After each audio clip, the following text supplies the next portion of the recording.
आज कहानी में किस्सा उस शख्स का जिसने अपने आप को भारतीय कहा भारत की कोर्ट में, लेकिन फिर वो पाकिस्तान पहुंचा, पाकिस्तान का चौथा राष्ट्रपति बना, पाकिस्तान का प्रधानमंत्री बना। वो शख्स जिस पर पाकिस्तान के अंदर हिंदू होने के आरोप लगे, वो शख्स जिसने ताउम्र कोशिश की कि अपने आप को कट्टर मुसलमान साबित कर सके, वो शख्स जिसे उसके ही शागिर्द ने फांसी के तख्त पर लटका दिया, वो शख्स जिसके मरने के बाद उसके प्राइवेट पार्ट को चेक किया गया ये जानने के लिए कि क्या वो वाकई में एक असली सच्चा मुसलमान है। आपके साथ मैं हूं शुभांकर और आज का किस्सा जो है वो है जुल्फिकार अली भुट्टो का। वही जुल्फिकार अली भुट्टो जिनकी बेटी बेनजीर भुट्टो बाद में पाकिस्तान की प्रधानमंत्री बनी। बेनजीर को भी मौत के घाट उतार दिया गया, पाकिस्तान में उनकी हत्या कर दी गई थी।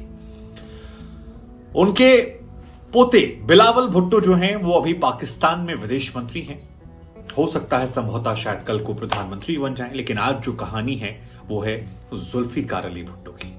ये कहानी बड़ी दिलचस्प है क्योंकि इसमें सब कुछ है, विश्वास, विश्वासघात, देश प्रेम, धर्म प्रेम, दगाबाजी। भारत से निकलकर जो पाकिस्तान बना तब बहुत सारे लोग ऐसे थे जो भारत से पाकिस्तान चले गए और बहुत सारे लोग ऐसे थे जो पाकिस्तान से भारत आ गए। बड़ी संख्या में मुसलमानों ने यहां से उस पार पलायन किया और इसी में से एक परिवार था भुट्टो का। शाह अली भुट्टो इनके पिताजी मुंबई में रहते थे और यहां से वो चले गए पाकिस्तान। हालांकि जुल्फिकार अली भुट्टो जो है वो पाकिस्तान नहीं जाना चाहते थे और यही वजह है कि वो यहां से चले गए अमेरिका पढ़ाई करने के लिए। जिस वक्त बंटवारा हुआ उस वक्त वो अमेरिका में थे, पढ़ाई उन्होंने की। बंटवारे के बाद हिंदुस्तान और पाकिस्तान दोनों अलग अलग मुल्क थे, लेकिन वो पाकिस्तान की जगह पहले हिंदुस्तान लौटे। अब बंबई में बहुत सारी प्रॉपर्टी जो है वो भी जुल्फिकार अली भुट्टो फैमिली के पास थी। शाह अली भुट्टो जो जुल्फिकार अली भुट्टो के पिता थे, उनका एक होटल था एस्टोरिया होटल और 4A Worli Bombay state house. ये दो बड़ी प्रॉपर्टी ऐसी थी जो जुल्फिकार अली भुट्टो के पिता शाह अली भुट्टो के पास हुआ करती थी। लेकिन जब जुल्फिकार अमेरिका से पढ़ाई करके लौटे तो उनकी ये दोनों संपत्तियां जो थी इसे नीलामी में डाल दिया गया था और ये दोनों संपत्तियां भारत में बंबई के अंदर नीलाम हो रही थी। इस मामले को लेकर जुल्फिकार काफी परेशान हुए और उसके बाद जुल्फिकार पहुंच जाते हैं कोर्ट में।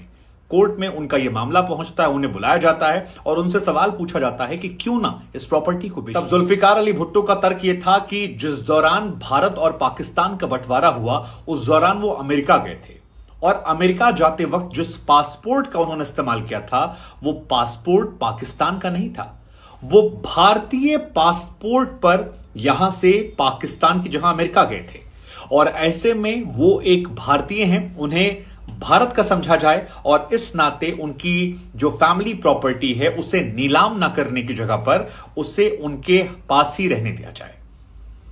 हालांकि कोर्ट में जितनी भी ये दलीलें हैं ये सारी दलीलें जो हैं उनकी खारिज हो गई क्योंकि उनके पिता पाकिस्तान पहुंच गए थे, रसूखदार थे और पाकिस्तान में उन्होंने अपनी जीवन काल की शुरुआत कर ली थी। लिहाजा उनकी ये दोनों संपत्तियां, चाहे वो उनके होटल की बात की जाए या फिर उनके घर की, इसे नीलाम कर दिया गया और इसके बाद जुल्फिकार के पास भारत में रहने के ऑप्शंस नहीं बचे, उन्होंने रुख कर लिया पाकिस्तान का।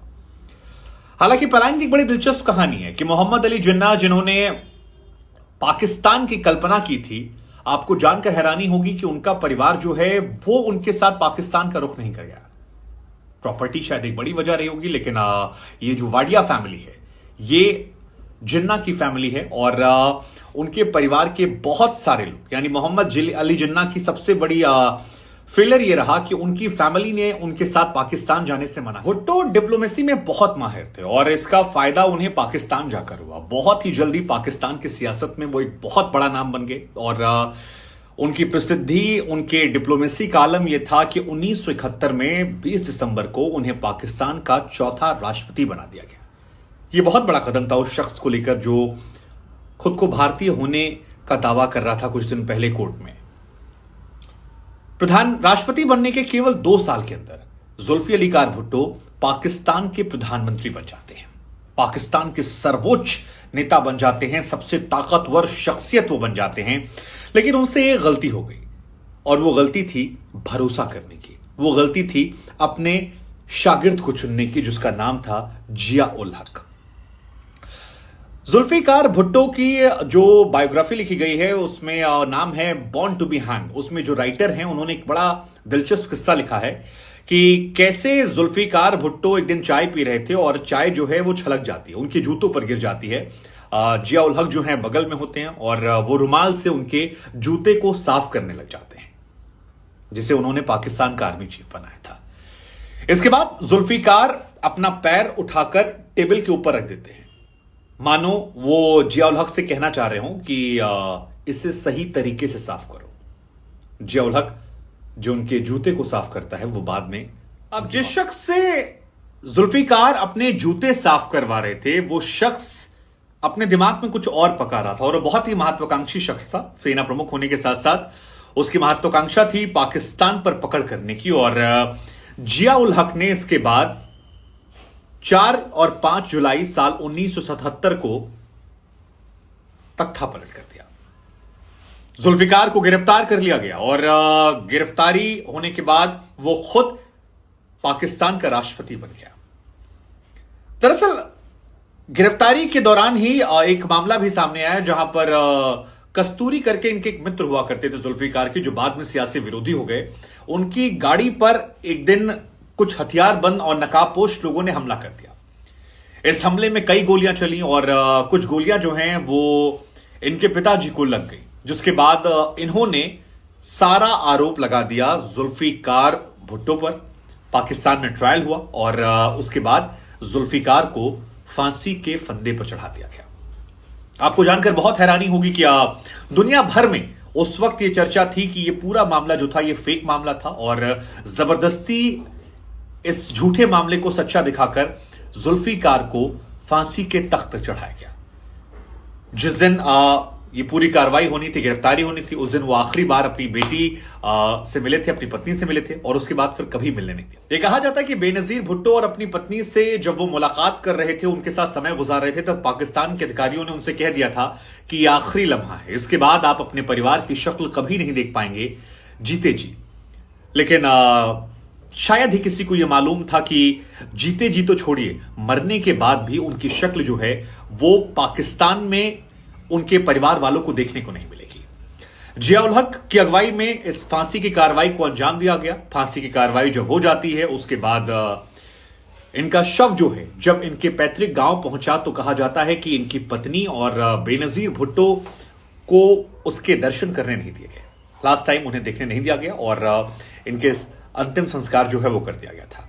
लेकिन एक किस्सा जो बड़ा मशहूर हुआ, जो उस वक्त फौज में अधिकारी थे उनकी तरफ से, जिसमें कहा गया कि जब इनकी मौत हुई तो बड़ी उत्सुकता पाकिस्तान में अंदर लोगों में थी, खासतौर पर जिया उल हक और सैन्य अधिकारियों में, कि क्या ये सच्चे मुसलमान हैं या फिर ये फर्जीवाड़ा करते हैं, हिंदू हैं। दरअसल इनकी मां जो है जुल्फिकार की, वो हिंदू हुआ करती थी और हिंदुस्तान में ही उनके पिता से जब शादी की थी तो मुस्लिम हो गई थी। इस वजह से जुल्फिकार को पाकिस्तान में लोग कई बार शक की निगाहों से देखते थे, और उनकी मृत्यु के बाद उनके प्राइवेट पार्ट की फोटोग्राफी की गई और यह पता लगाने की कोशिश की गई कि क्या वो हिंदू हैं या सच्चे मुसलमान। और ये पूरी कहानी जो है ये जुल्फिकार अली भुट्टो की थी। बाद में जिया उल हक कई साल रहे, हालांकि जिया उल हक को बाद में शुरुआत में बड़ी क्रूरता नजर आई, लेकिन बाद में वो एक डरा सहमा इंसान के तौर पर जाने गए, जिन्हें बहुत शक था कि कोई उन्हें मार सकता है। किस्सा बड़ा मशहूर है कि जहां उनका राष्ट्रपति भवन था वहां बहुत सारे पेड़ लगे हुए थे, और एक बार उन्होंने सारे पेड़ इसलिए कटवा दिए क्योंकि कहा जाता है कि उन्हें ऐसा लगता था कि पेड़ के पीछे छिपकर उन्हें कोई गोली मार देगा। अपनी मौत का भय जो है उनके अंदर आखिर में बहुत समा गया था। हालांकि पाकिस्तान का इतिहास है कि जिस भी पॉलिटिशियन ने फौज के किसी अफसर पर बहुत भरोसा कर लिया उसके साथ दगाबाजी हुई है। मसलन अगर आप देखेंगे तो जुल्फिकार अली भुट्टो के साथ जिया उल हक का नाम आता है। नवाज शरीफ की बात करेंगे तो फिर मुशर्रफ का नाम आता है, जिन्होंने तख्ता पलट कर दिया और नवाज शरीफ के बहुत बुरे दिन आ गए। इमरान खान के दौर की बात करेंगे तो यहां पर भी जनरल बाजवा को लेकर बहुत सारी बातें निकल कर आती हैं कि इमरान का जो हाल है वो बाजवा ने करवा दिया, जबकि बाजवा को इमरान ने एक्सटेंशन दिलवाया था। पाकिस्तान में सियासत और फौज ये आपस में उलझी थी। लेकिन आज हमने कहानी इसलिए आपको सुनाई क्योंकि आज ही के दिन जियाउल हक ने जुल्फिकार भुट्टो को फांसी के तख्त पर चढ़ाया था। यह कहानी कैसी लगी आपको और इस कहानी में क्या कुछ दिलचस्प नजर आया? हिंदुस्तान पाकिस्तान के रिश्तों को लेकर यह कहानी है। सोचिए अगर वो प्रॉपर्टी मिल जाती तो इतिहास कितना अलग हो जाता। लेकिन जो